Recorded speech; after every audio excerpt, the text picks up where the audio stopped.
That's my favorite one. Oh, 'Cause you can see yeah. both of you so up close and how much you love one another.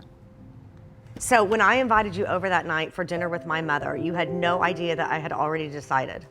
No. 23, 24 years ago, the sonograms probably look a little different than they do nowadays. But Well, yeah, because we're on VHS tape. yeah, like you put the VCR in, and I guess I'm thinking to myself, we're going to watch a movie, but I didn't think it was going to be a sonogram.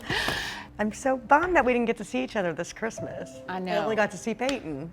You know, I remember when my mom first mentioned learning about adoption, and I kept thinking that they would come and they would just take the baby out of the hospital, and I had no idea where the baby went. And I thought, no, I am a curious George. Like, I need to know where this kid is going and that this kid's gonna be good and safe and all that. And then they told me about open adoption. Like, I got to be the mom for 48 hours before I had to pass her along. And that felt nice to know that I wasn't just some chick that got pregnant, you know, and you chose life and you matter and you're giving life and thank you for your choice and you are a mother even if you're not going to be raising her. My mom gave me a Mother's Day present 5 months after she was born, and I thought, well, why am I getting this? And she said, because you are a mother.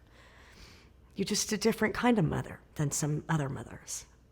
When I first heard about it too, I thought, wow, I don't know if I can do that. That just seems like it's invading your family. Yeah. But then the more I thought about it and the more articles and books that I read, I thought, okay, this makes total sense, because why would you want to place your child if you never knew what happened to them? Now, my family members, they were really, really scared. Yeah, you told me about your mom. Right? And our caseworker explained it in such a beautiful way that I never was scared after that point. I just thought, you know what, this is going to work out. We probably didn't think it was going to be this open, though. Right. So, yes. So once we met one another, and then we knew so much about one another, actually, we had a very open relationship even before Peyton was born.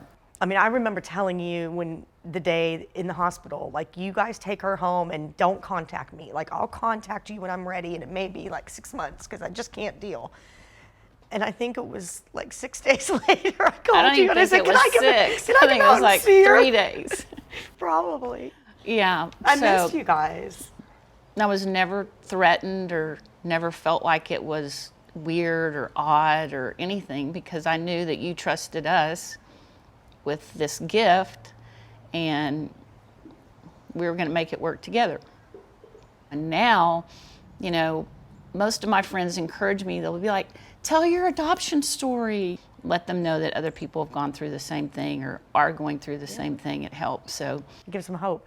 Right. But what are some of the questions that people have asked you over the years that... Well, they'll say things like, so, like, your birth mom comes to your house? And I'm like, well, yeah. I said, it's kind of like an aunt or my sister coming to see their niece or nephew, you know.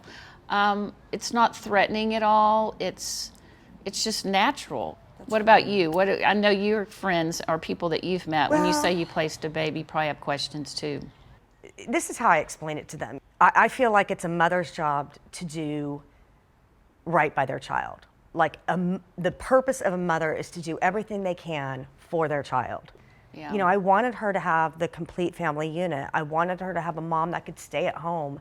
I wanted an established family that could give her the things that I had growing up. And I was not in any position to do that. So I think when I explain it as, you know, sometimes we have to make sacrifices to do right by our child, then that is what we do. That's mostly what they say is, oh, I could never do that. And I'm like, well, you could if it was the right decision for you. Right. So now, looking at Peyton, and you see her growing into a young adult, and she's 23 years old now. I mean, I tell you all the time, where did time go? I just can't believe. Yeah, I feel old now. She is amazing. You guys did such a good job. Well, she's your DNA. Which is really good DNA. No. You truly gave her everything I couldn't.